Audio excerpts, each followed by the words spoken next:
நமது ஆண்டவரும் இரட்சகருமாய் இயேசு கிறிஸ்துவின் விலையேறப்பட்ட நாமத்திலே உங்கள் யாவருக்கும் அன்பின் நல்வாழ்த்துக்கள் கூறி இன்றைய தியானத்திற்கு உங்களை தயவோடு அழைக்கிறோம்.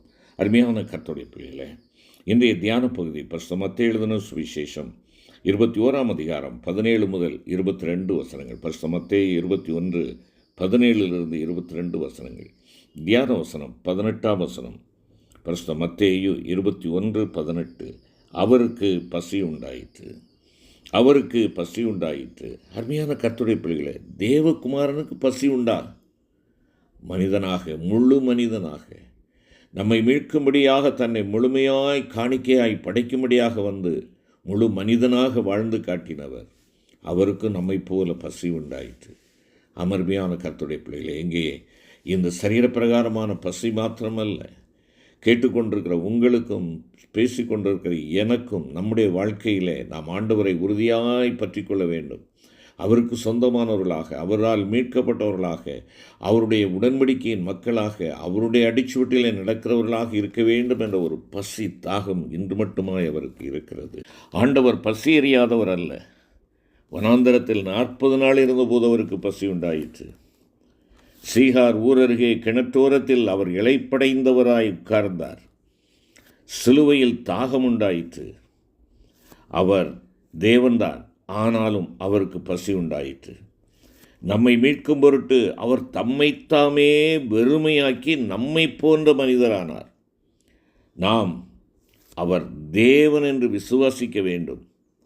அவர் தேவனே, ஆனாலும் அவர் மனிதரானார் என்பதையும், பூரண மனிதனாயிருந்தார் என்பதையும் ஒரு நாளும் மறந்து போகக்கூடாது. அவர் தேவகுமாரன், ஆனாலும் மனிதகுமாரன்.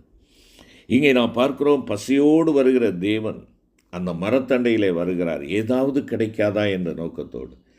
ஏதாவது கிடைக்காதா? இலைகளிலிருந்தும் கனியற்ற அத்திமரம் அங்கே நின்று கொண்டிருக்கிறது. இலைகள் இருக்கிறது, தூரத்திலே அவர் பார்க்கின்ற பொழுது ஏதாகிலும் கிடைக்கும் என்ற ஒரு எண்ணத்தோடு தான் அவர் வருகிறார். அவர் வழியில் இலைகள் நிறைந்திருந்த அந்த அத்திமரத்தை பார்க்கிறார். இலைகளே இருந்தன, கனி ஒன்றும் அங்கு இல்லை. அது பசுமை காட்சியை கொடுத்ததை ஒழிய பயனை கொடுக்கவில்லை. அது மக்களை ஏமாற்றி வந்தது. யூத சபையும் அதனை போல இருந்தது என்று அவர் கண்டார். ஆகையினாலே வெளி ஆசாரங்கள், சடங்காச்சாரங்கள் இருந்தன, நியாயப்பிரமாணமும் இருந்தது, சடங்குகள் இருந்தன, பலிகள் செலுத்தப்பட்டன. ஆனாலும் அவர்கள் கனியற்றவர்களாக இருந்தார்கள்.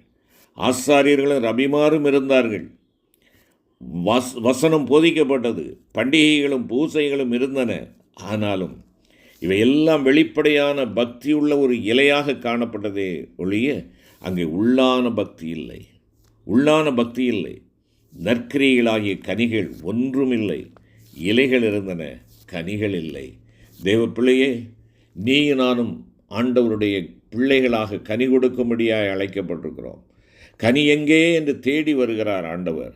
உன்னிடத்திலே வெளி ஆசாரங்கள் இருக்கிறது, வெளிப்படையாக உன்னை நல்லவன் என்று காட்டிக்கொள்ளுகின்ற தோற்றம் இருக்கிறது, கனி இல்லையே என்று கர்த்தர் கலங்குவார் என்றால் நீ நான் எவ்வளவு பரிதாபத்திற்குரியவர்கள் என்பதை உணர்ந்து கொள்ள வேண்டும். இதை பார்த்த தேவன் ஒரு காலம் உன்னிடத்தில் கனியிராது என்றார். அவர் தம்முடைய சீஷர்கள் கேட்கும்படி விதமாய் சொன்னார். அத்திமரம் பட்டு போயிற்று. இலைகள் காட்டி ஏமாற்றிக்கொண்டு அந்த அத்திமரம் நிற்கக்கூடாது.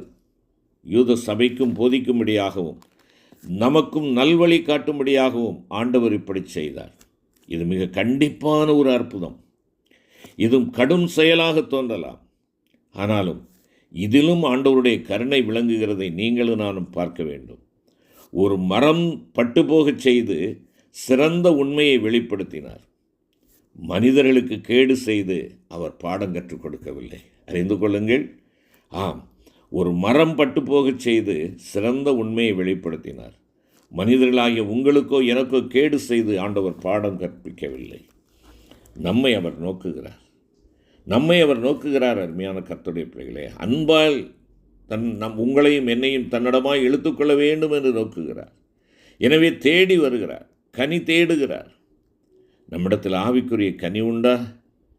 அவரை வெளிவேஷத்தால் ஏமாற்ற முடியாது. நமது பாடல்களாலும் பண்டிகைகளாலும் சடங்காச்சாரங்களாலும் ஆராதனைகளாலும் நம்முடைய ஈகையினாலும் பலி செலுத்துவதினாலும் நம் ஆண்டவரை ஏமாற்ற முடியாது. பலிகளை அல்ல, கீழ்ப்படிதலையும் மனத்தாழ்மையுமே நான் விரும்புகிறேன் என்று சொல்லி ஆண்டவர் எதிர்பார்க்கிறாரே. நம்மிடத்தில் நற்கிரியைகள் காணப்பட வேண்டுமே. நான் அறிந்திருக்கிற கிறிஸ்தவனாக அல்ல, ஆண்டவரை அறிந்த ஒரு கிறிஸ்தவனாக அல்ல, ஆண்டவரோடு ஜீவிக்கிற அனுபவமுள்ள ஒரு கிறிஸ்தவனாக நீயும் நானும் காணப்பட வேண்டுமே.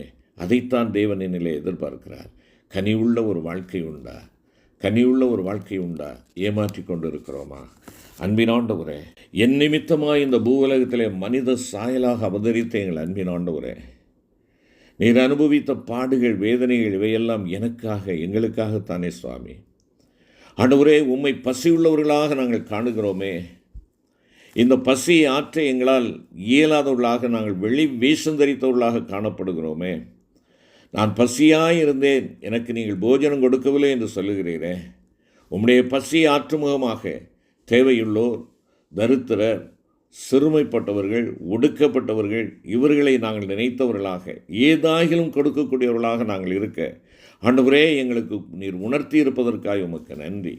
ஆண்டவரே, நாங்கள் தோற்றத்தினால் அல்ல, நாங்கள் எங்கள் ஆண்டவருக்கு மகிமையாக உம்முடைய சித்தத்தை நாங்கள் நிறைவேற்றுகிறவர்களாக, உமக்கு கீழ்ப்படிந்து உம்முடைய வார்த்தையின்படி நாங்கள் செய்கிறவர்களாக, அது நிமித்தமாய் மற்றவர்கள் பசியார எனக்கும் எங்களுக்கும் கிருபை தாரும் அப்பா.